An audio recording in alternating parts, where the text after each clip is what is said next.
రెడ్డి కీలక వ్యాఖ్యలు చేశారు. మంత్రి కొండా సురేఖ అంశంపై AICC in charge Meenakshi Natarajan, PCC అధ్యక్షులు చర్చిస్తున్నారని ఆయన తెలిపారు.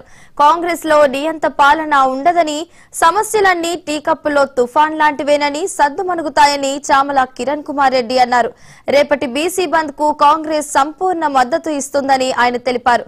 రాహుల్ గాంధీ స్ఫూర్తితోనే బీసీ కులగణన చేశామని, స్థానిక సంస్థల్లో 42% రిజర్వేషన్ ఇచ్చేందుకు సుప్రీంకోర్టులో ఎస్ఎల్పీ వేశామని అంటున్న కాంగ్రెస్ ఎంపీ చామల కిరణ్ కుమార్ రెడ్డితో మా Delhi bureau chief Shirish face to face. ఈ రోజు బంద్కు పిలుపునివ్వడం కూడా జరిగింది. సో ఈ నేపథ్యంలో మీరు ప్రధాన రాజకీయ పార్టీలకు ఏం చెప్తారు? బంద్ జయప్రదం చేయాలని ఒకటి, ముఖ్యంగా బీజేపీ నాయకులకు, బీజేపీ రాజ్యసభ సభ్యులు, దశాబ్దాలుగా బీసీల కోసం పోరాటం చేస్తున్నటువంటి ఆర్ కృష్ణయ్య గారికి ముందుగా నేను అభినందనలు తెలియజేస్తున్నాను. ఎందుకంటే రేపు బంద్ను సక్సెస్ చేయడానికి ఆయన చాలా పాత్ర పోషిస్తారు. అదే పాత్రను వారు రాజ్యసభ పెద్దల సభలో ఊరు కాబట్టి బ్రహ్మాండమైన అవకాశం ఇచ్చిండు దేవుడి పైన. ఏమని ఇవాళ రాజ్యసభలో ఉండి నరేంద్ర మోడీ గారిని అయినా కలవగలుగుతాడు, అటు రాష్ట్రపతినైనా కలవగలుగుతాడు. కాబట్టి రామచంద్రరావు గారు పార్టీ అధ్యక్షుల్ని, కిషన్ రెడ్డి గారిని, బండి సంజయ్ గారిని వచ్చి రాష్ట్రంలో ఈ రోజు బంద్ జయప్రదమైన తర్వాత అన్ని పొలిటికల్ పార్టీస్ కి అపాయింట్మెంట్ ఇప్పించే ప్రయత్నం చేయాలని నేను కోరుకుంటున్నాను. దాంతో ఏమైందంటే ఆర్ కృష్ణయ్య గారు ఇన్నేళ్లు బీసీ నినాదం ఎత్తుకొని ప్రతి సంవత్సరం జంతర్ మంతర్ల బీసీల కోసం పోరాటం చేసే వ్యక్తికి ఈ రోజు దేవుడు మంచి బాధ్యత ఇచ్చిండు, మంచి పవర్ ఇచ్చిండు మాట్లాడటానికి రాజ్యసభలో. కాబట్టి ఆయన దిగాలని, ఆయన వస్తే డెఫినెట్గా కాంగ్రెస్ పార్టీ చేయాల్సిందంతా చేసింది. మా దగ్గర ఏం లేదు, ఇప్పుడు ఉందల్లా బీజేపీ వాళ్ళ దగ్గరనే.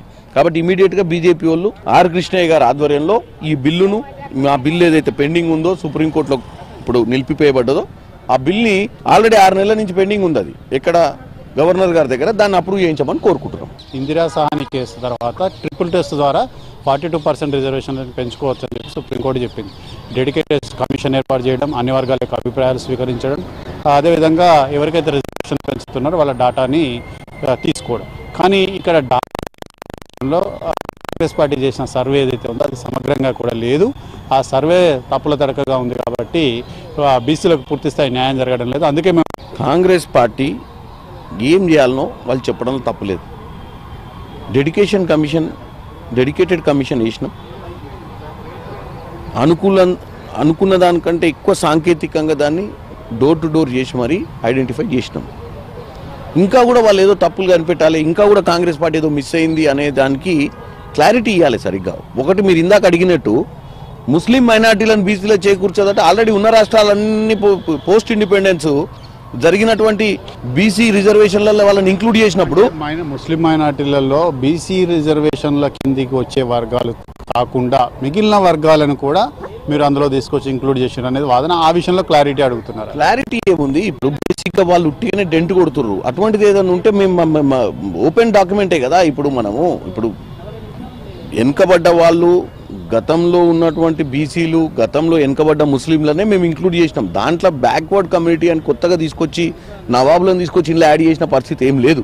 కావాలని వాళ్ళు ఒక పర్సెప్షన్ క్రియేట్ చేసి ప్రజల మధ్యను వదిలిపెడుతురు దాన్ని తప్ప వాస్తవంగా అది లేదు, అటువంటి పరిస్థితి జరగదు కూడా. సో ఇది మొత్తం మీద కూడా కాంగ్రెస్ పార్టీ క్రెడిట్ కోసం కూడా ఈ పనులు కూడా చేయడం లేదు. కాకపోతే రాజకీయ పార్టీలకు చిత్తశుద్ధి అనేది ఉంటే మాత్రం 42% బీసీ రిజర్వేషన్ కోసం ఆమోదం కూడా తెలపాలి.